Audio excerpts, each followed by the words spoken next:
Hi everyone, and welcome to my interpretation of RPG A Day 2021, wherein I talk or give a few thoughts about a prompt word on this calendar that we have to use, developed by the people who, for the 8th year, have done this project. Originally I intended it to be like one take, but things are malleable. I've added recaps, I've added callbacks, so here we go.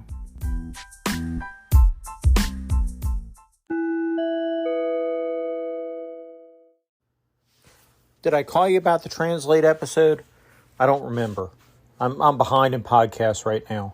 So I still have at least one more yours I need to listen to. But very, very cool the way you did the Translate episode. You walked us through the way you create an adventure. I think that was kind of educational and shows how easy it is, to kind of throw something together. Maybe not like super spur of the moment, but like you could definitely sit down like an hour or an hour and a half before a game and easily throw just an ad hoc adventure together. So, great job. Thanks for the call, but it's actually a little easier than that. I created the town like ad hoc at the table. In the session, we had the chase scene first, and then we had a second random encounter, which are just, you deal cards as they travel. And I wanted them to get to a certain location, but I just didn't think that was going to happen. It didn't make sense to me, and we had this interesting random encounter. So then I said, well, I'll just make a location using that book, Ghost Towns, and I kind of did it at the table, as we were talking and playing. And I think that's the cool thing about the cards, right? Is that you're not like you're rolling dice behind there. You're interactive, and they see the cards at the table, and they're like, oh, what does that mean? What is that? That's cool. So, it's more visual.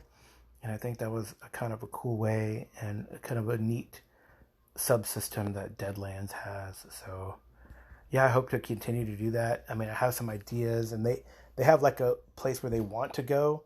They're trying to get to Wasatch and deal with this Hellstrom thing.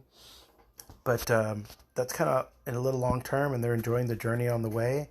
We may or may not stop at Headstrom Hill, which is like the kind of adventure path thingy that they included with the Kickstarter.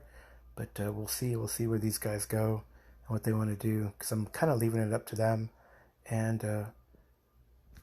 the deal of the cards, right? So pretty cool to do that, actually, since it's Deadlands, I think. Hey, Carl, just listen to your welcome episode. Great stuff there. Yeah, I found the gaming community to be super welcoming, at least the role-playing community and the board game community. And the miniature war game community as well. I found them to all be very, very welcoming. I can't speak to video games, and I know video games have had issues over the years with different scandals. But as far as the real in-person gaming community, tabletop gaming, I've found people to be very, very welcoming, great groups, wonderful people, whether it's at cons, being invited to people's houses to play. We used to, in Northern Virginia, there's a group of gamers that do miniature war games, and you would go to each other's houses and play and make meals, and all, like you say, all kinds of ethnicities and backgrounds, and it was really great stuff. And historically, throughout my whole life, I found those communities to be super duper welcoming. Hey, Jason, I agree that the tabletop community was always very welcoming. I think especially they love to teach. In my experience, they love to teach you how to play their Barbies with Guns games. They love to teach you how to paint, and are reluctant to paint for you because they'd rather teach you how to paint so you can paint your own army, right? The whole philosophy of teach a man to fish, right? But it's always been very welcoming. I played Warhammer 40K, Warhammer Fantasy Battle, Age of Sigmar. I played Privateer Press's War Machine and Horde, and had cool painted armies. I still have some in my closet somewhere. I just haven't broken them out for some time. But I know a friend of mine and I want to get back into Kill Team, which is a Warhammer 40K small unit game, or Necromunda. I'd love to. Someone mentioned Blood Bowl the other day too, and That would be pretty cool to. And oh, when I was talking to Colin in the future, we were talking about Blood Bowl, and I remember one of my best friends, who since passed away, had this awesome female dwarven Blood Bowl army. I can't remember what the name of it was, but it was pretty damn cool. I think I'd probably have a Skaven army because I like Skaven, and I have a Skaven Blood Bowl team. I like Skaven, and I have a Skaven army. So anyway, brings back cool memories of playing. And oh yeah, I guess another cool group that did that too was the X-Wing group. X-Wing and Armada, the Star Wars games. We always had fun playing those. So anyway, thanks for the call in. Brings back good memories of a welcoming community.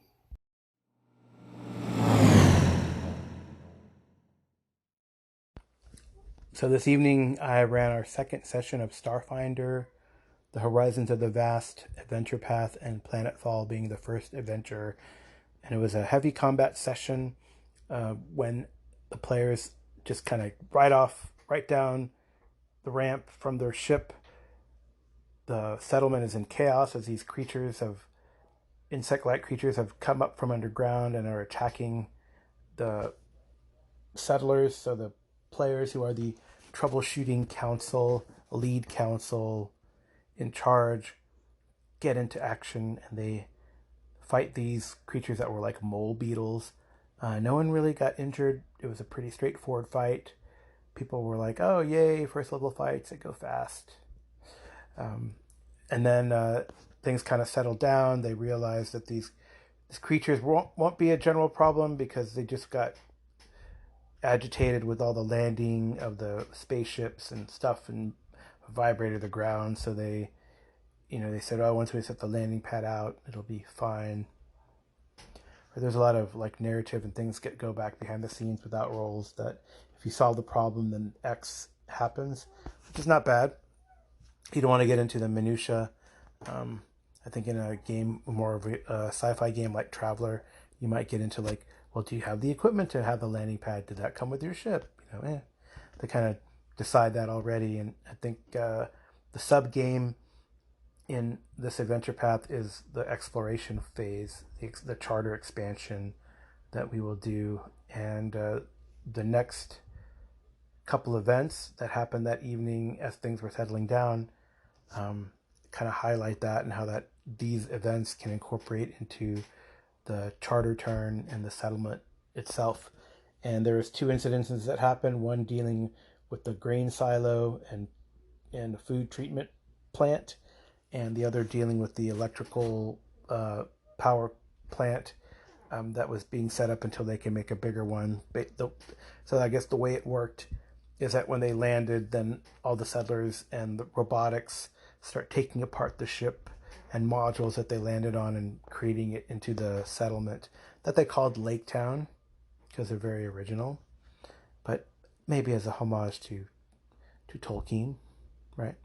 So and it is on the edge of a lake. So there you go. So pretty cool. So they had two incidences and they split the party, which I think was subconsciously or inadvertently a good move. Solving each of the problems gave them bonuses to their charter turn on two different types of roles, or two different of the attributes of the charter. So the module as written said if they take care of this one first and this happens, but then the other part is a problem. But if they take care of this one first and this happens, the other part might be a problem. But they did it. They split the party and they did it simultaneously, and they fought off some creatures in the silo. That one was seemed like an easy fight. One of the creatures was a gremlin and a spellcaster, and they realized that this creature was not native to the planet, so they have some suspicion. So they're gonna take and examine the body and do some forensic study to see where it came from. The other fight, they rescued one of the settlement members, the electrical engineer, the chief electrician, and this strange creature that fed on electricity, like a plant-like creature that fed on electricity, was drinking the electricity, using this nourishment, and then attacked them as they approached or were there. And that was a longer fight. One of the players actually got taken into their hit points. Starfinder uses like stamina points as your like recoverable after a short rest type points, and then hit points are more like, oh, if you lose all your hit points, you're in big trouble. So right, so that was a little tougher, but they succeeded. It was kind of funny that one of the players, the silo encounter, I ran them simultaneously. I had them all roll initiative, and just so they would all be engaged. So we went back and forth between one incident or the other. Anyway, well, there you go. There you go. That's Starfinder. So I guess, I don't know. I don't know how this will tie into theory. Maybe the players have a theory of where this gremlin came from. They also are starting to theorize or determine where this plant came from. And there'll be some. I think it's kind of cool about Starfinder is that you can make some pseudoscience predictions based on your rolls, or well, I have life sciences, so can I make a roll to see what I think about this? Or I have physical sciences, can I make a roll to see about this? So that's pretty cool. I think maybe I'll talk about theory in that context, not game theory. I would leave that up to someone who is much better at that than me, like Arlen Walker. But theory, that will be today's prompt word. That's coming up in the next segment.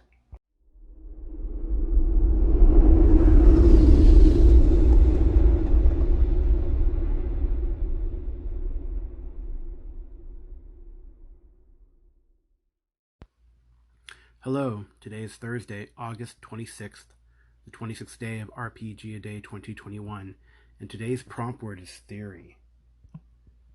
So I think what I'm going to talk about, I might go a little science-y on people, but I'm going to talk about the difference between theory and hypothesis because they're words that are both bandied about and probably used incorrectly. As a noun, a theory is a group of tested general propositions. They're commonly regarded as correct that can be used as principles for explanation and prediction for a class of phenomenon. Right? This is scientific theory, which is the understanding based on already tested data or results. Some examples are Einstein's theory of relativity, the theory of evolution are both examples. However, a hypothesis means a proposition or set of propositions set forth as an explanation that describes some specified group of phenomenon.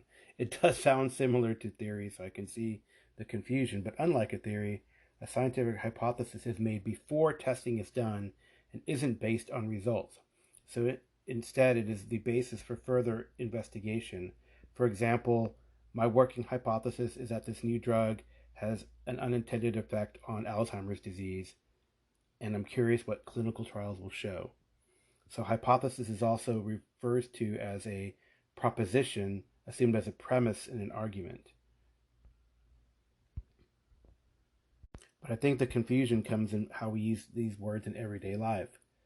Although theory in terms of science is used to express something based on extensive research, in everyday life, theory is used more casually, right? So you can use them interchangeably.